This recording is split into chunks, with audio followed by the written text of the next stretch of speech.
9 майда Сорсаз баражда сугышта башларын салган, яудан кайтып бүген көндә вакыйлыкка күчкән авылдашлар истәлегенә яңа һәйкәл ачылды. Тантананы җирлек халкы көтеп алды.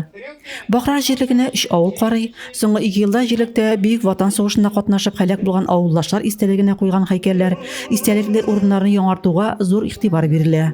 Бу эш дәвам итәчәк. После этих праздников Без фотосурәтләр җыеп, аларны гранит плитләргә урнаштырдык. Бик матур килеп чыкты, халыкка да ошады. Бирдә эш әле тәмамланмады. Без алга таба тыл хезмәтчәннәре һәм сугыш чоры балалары исемлегендә бирегә урнаштырырга уйлыйбыз, дип Павел Минеев. Сорсаз Багражда һәйкәл район хакимияте булышлыгы һәм төрле чыгынаклардан җыелган акчага булдырылды. сначала Башта без мәдәният йортында ветераннар фотосурәтләрен стендларга, фотоальбомнарга куйдык.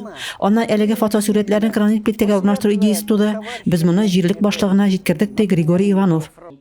Ачу тантанасында Зәй районы башлыгы Разиф Кәримов, башкарма комитет җитәкчесе Эмиль Галеев, Татарстан Республикасы хөкүмәтеннән куратор Иван Гущин катнашты.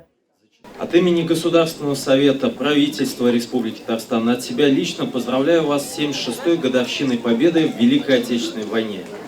Незабываемый день, 9 мая, навсегда вписан в прошлое, настоящее и будущее нашего многонационального народа.